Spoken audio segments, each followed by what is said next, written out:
Out front now, Richard Quest, Sarah Malik, head of equities and fixed income and chief investment officer for Nuveen, and Douglas Holtz-Eakin, who served as chief economist in President George W. Bush's Council of Economic Advisors. Richard, you're here with me. Trump is calling this Liberation Day. Standing there, you heard Jeff describe it, that game show atmosphere, all these countries finding out from, as he was listing them, except for apparently the herd of McDonald Islands because the population there is zero. He calls it Liberation Day. It would be grotesque if it wasn't so serious to have the US and the global trading environment literally turned on its head like this.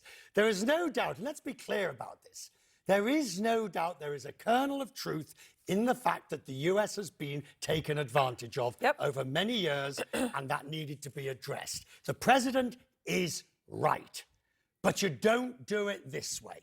You don't do it with wholesale baseline tariff of 10%, ridiculously large tariffs on your major trading partners, all in some benign hope that you're going to bring back business to the United States, which at its very best could take a decade or more to do. Right. And to imagine what that would go through in the time. I mean, Sarah, the head of U.S. economic research at Fitch Ratings just put out a note. I don't know if you saw it, but it said the U.S. tariff rate on all imports is now around 22% from 2.5% in 2004. So that's almost a 9 times increase that he just did today.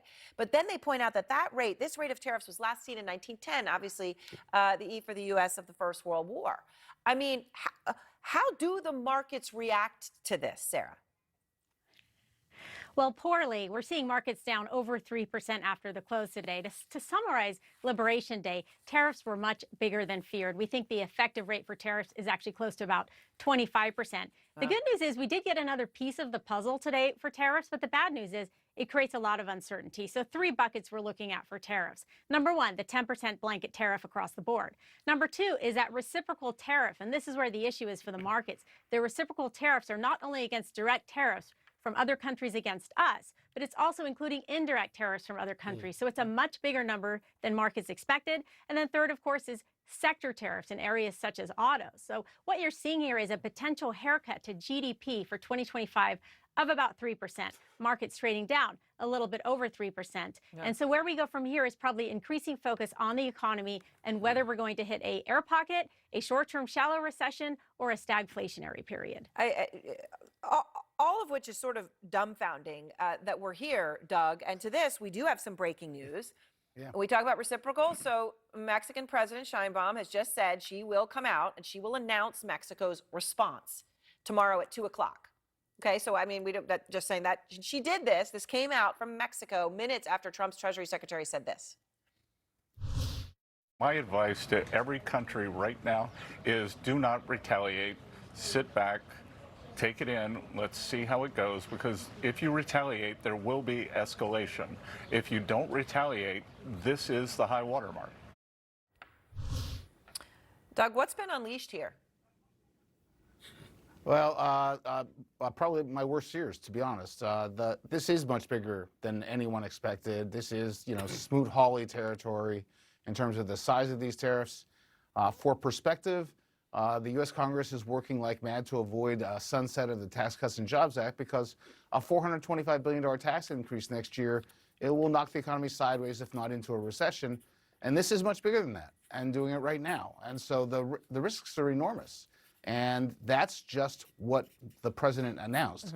If Mexico and other countries retaliate, as one would expect they would.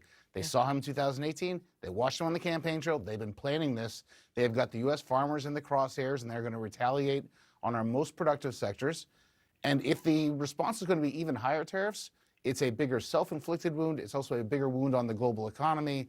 And tit for tat, trade wars are what have produced really, really prolonged downturns in the past. Prolonged downturns, and of course, and I'm not trying to make everything analogous, but have come before horrible times of war. I mean, just to be, that just has also been a historical reality over the past century. I'm trying to find the silver lining here, Aaron. Come on. No. Sarah, to the point, though, looking at the markets here, just as we're speaking, and obviously futures markets can be very volatile, you now have the NASDAQ down almost 5%, S&P 500 down 4%, right now as we're speaking, just in the past hour.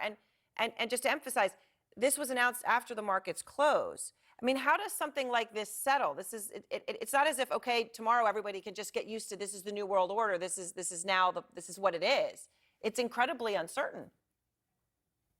It's going to be an ugly opening for the markets tomorrow. From a technical point of view, at about 54.88 on the S&P 500 is where it's been bottoming recently. So one question will be, do we go through that? If we do, I think buckle up because it's going to get more challenging to the downside. But looking at tariffs, you could take the other side of this bet and say, okay, was today maximum pain for tariffs? And from here, they get watered down. There's less retaliation back and forth. Also, with the U.S. economy, we need to ask ourselves, who eats the tariff costs here? Producers might be the ones that eat it. That's less painful for the consumer, but it'll be a margin hit for producers. Or consumer eats it, of course, and that's even more inflationary. And then finally, let's not forget the Fed. I know it seems like a long time ago, but Jay Powell just spoke recently and still talked about 2 cuts on the table this year, and that he thinks tariffs are transitory and he's willing to look through them.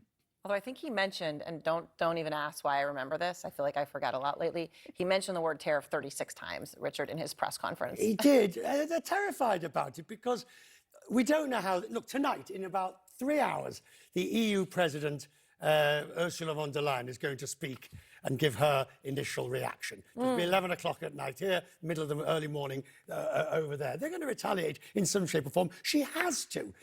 Again and again, you're going to you can't sit there and say, No, okay, Scott because- Bessent, we're just going to sit here and take it. They've got electorates of their own. Australia, for example. Albanese is about to fight an election in Australia. We don't even have a trade deficit with Australia. And he's got to retaliate. So there, of course, is going to be tit for tat. There's going to be escalation. It's the nature of the beast. This is why it's never been done. This is why Ronald Reagan famously said, don't start a tariff trade war. It ends up in an unholy God mess, everyone. Final word, Doug.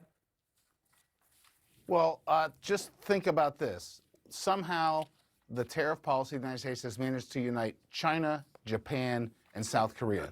Countries who have been mortal enemies for hundreds of years have united in their desire to retaliate against the United States. That's nearly unthinkable and ought to give everyone great pause. All right. Thank you all very much. I appreciate the conversation. And next, breaking news.